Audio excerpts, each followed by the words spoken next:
All right, could you please introduce yourself? My name is Ben Correll, and I'm a sophomore here, and I study computer science and astronomy. Cool. Yeah. So where were you when you heard about the results of the election? I was in my dorm room. I had fallen asleep, but when I had fallen asleep, they were pretty sure he was going to win the election. But I woke up and I saw the angry social media posts, and I knew he had won the election. Were you watching the results come in throughout the night? Yeah, I had wasn't watching it through the traditional media. There's a radio host I listened to. He was doing a live stream coverage of the event, and so I was listening to him and listening to his commentary on the subject matter. What were your initial reactions or thoughts when you found out that Trump had won? Well, I was just so surprised. I had gone into the election thinking it was going to be a landslide victory in Clinton's favor. I thought that he was going to lose every state that he needed to win. He was only going to attract the base, and the states that always vote red. And I just thought it was going to be an embarrassment. And to see him not only win the election, but win it by such a large margin, I was really taken aback by that. And I guess I was happy. I had a lot of misgivings going into the election. I didn't like the guy particularly. I didn't think he was a great person. I didn't like his competition. I thought she was worse. I thought, the people have said these are the two worst presidential candidates in the history of the United States, and I would agree with that wholeheartedly. But after the election, just seeing people get mad and seeing people trying to circumvent the election results, seeing people doing exactly what they criticized Trump of 2 months ago, it's been a fun experience. It's been a fun experience. Can you talk more about that, like the social media stuff? What about social media? You said like having fun to people's reactions, or just seeing Yeah. them trying to use the electoral college, or the things that Trump does. So could you just elaborate on that? Well, it's interesting. There's been two types of people. There's people who say, I'm disappointed that he won, and people who don't like Trump. There's people who say, I'm disappointed that he won, but democracy is concrete, and therefore we need to respect the results of the election. And I've seen people who basically have gone full blown. We have to start World War III in order to get Trump thrown out of office. There was one guy I went to high school with. I always thought he was a pretty decent guy, but his first social media post after the election was, "If you voted Trump, reveal yourself to me so I can unfriend you, report you, and block you." And I thought that was very uncharacteristic of him. That he would go as far as to say, if you voted against me, if you voted against the candidate I voted for, I don't want to associate with you ever again. And I like a lot of people of my mindset, did lose a lot of friends. I don't know exactly how many I lost. I didn't keep track before. I did lose a couple people. I still have contact with them in real life, but for one reason or another, they decided they didn't want to be Facebook friends with me because what I was posting and what I thought. So that was probably the hardest part of it. I had to kind of look past that and I just had to look past it. So besides having to look past it, what have your reactions or responses been to the people who were most upset or disappointed by the results of the election? Really, I think I really wish they would get over it. I remember back when Trump in either September or October, he said that he wouldn't respect he didn't say he wouldn't respect, but he never said he would respect the results of the election, and people got so angry about that. They got so.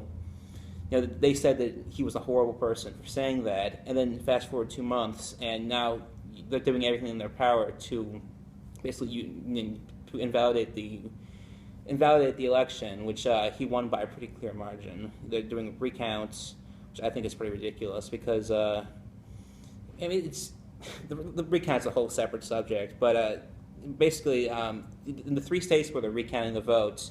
All 3 states that Trump won, even though there are other states that Hillary Clinton had won by a lesser margin. Like New Hampshire, she had won by 6,000. Nevada, I think she won by 40,000. Compared to 120,000 it was 80,000 in Pennsylvania, 60,000 in Michigan. I think Wisconsin was the closest at 12,000. Those numbers might be wrong, but just the fact that they're trying to recount only the states where he won and not the states where Clinton won. It shows how much of a partisan issue it is. It shows that it's not that they want to have a fair election; it's they want to have an election that goes their way. So you even know relative numbers of recount and stuff. Mm-hmm. So correct me if I'm wrong, but you seem pretty informed about all elections. Yeah, I try to be. So where do you get your main source of information? I get it from a variety of sources. I like to vary my news media. So like I will read Fox News, but I'll read ABC, and I'll read Yahoo, and I'll read, if something comes across my news feed that's not one of those three, I'll read that. I've read Huffington Post, I've read BuzzFeed. I've looked at a variety of sources to see what everyone's saying on all sides of the issue. A lot of my facts come from a bunch of radio hosts and speakers that I listen to on a regular basis. They're pretty informed on the subject matter, and I think that their viewpoint is objective enough that I can take those as credible. And I can listen to a couple people who aren't credible just because they're funny. But so I do try to stay up on the information, try to get facts, try to get numbers.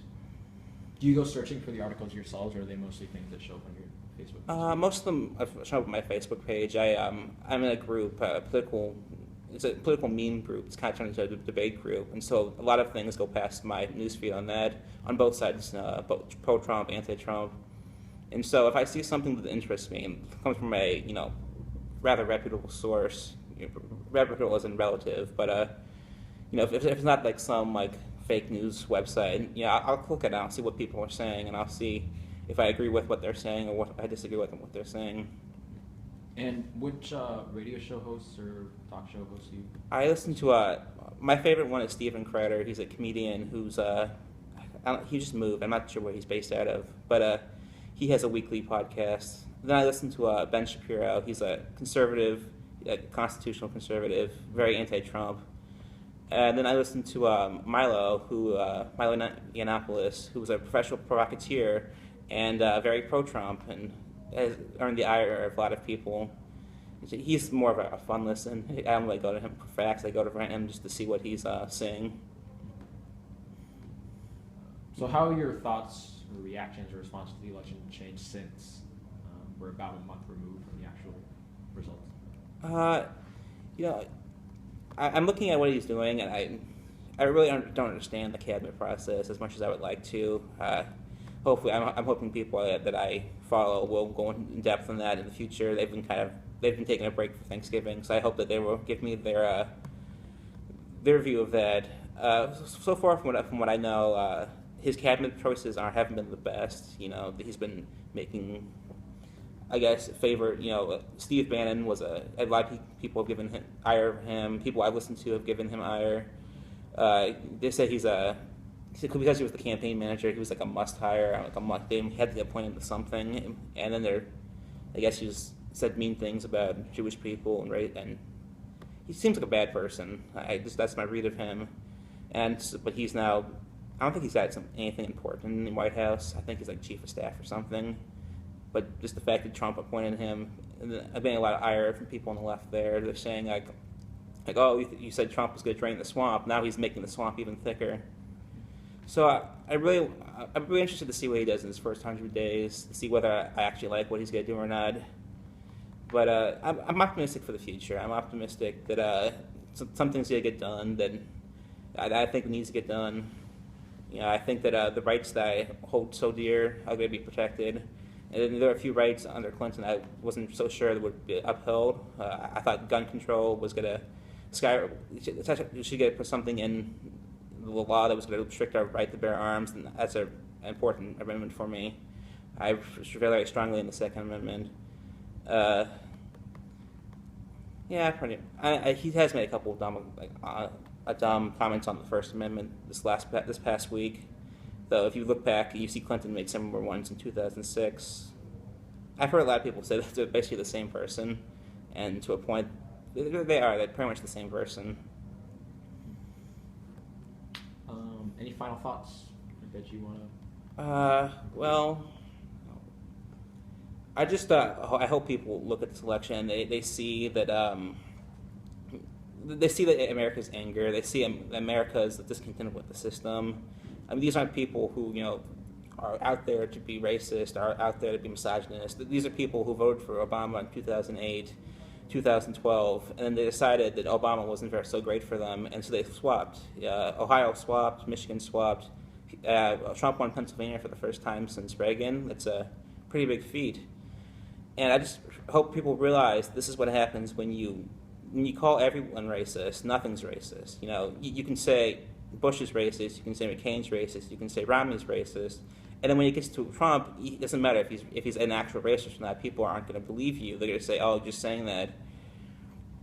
And I just wish that people would realize that what America needs is a centralized approach to politics. We need to go into the middle. I was hopeful that this election that was going to happen, but it was basically just each side went to their base. Trump went right. He started saying things about abortion, started things about guns. Clinton went left. She started talking about minimum wage. She started talking about climate change, and but of the two candidates, I think the one that had reached out most to the middle, the moderate voters, the middle class, white collar, blue collar, the people who feel disenchanted by the system. I think that Trump really reached out to them, and that Clinton just kind of snubbed her nose, like, you better vote for me. And I think that in the long term, I hope this really changes politics for the better. I hope that in the next election, we get candidates that really do, they really do embody what we want America to be. Not some backwards, hillbilly town, and not some progressive, city of the future where everyone's got 76 genders and identifies as narwhals. I hope we can be an America where people can work together of all faiths, all creeds, all thoughts, and I really just hope this is a wake-up call to America that, I don't know how to put it, a wake-up call to America that the status quo isn't what we want. We want something reminiscent of the past. We want, with the ideals of the future. That's a hard way to put it. I've been just bumbling through this entire thing. Yeah. All right. Thank you very much. Thank you.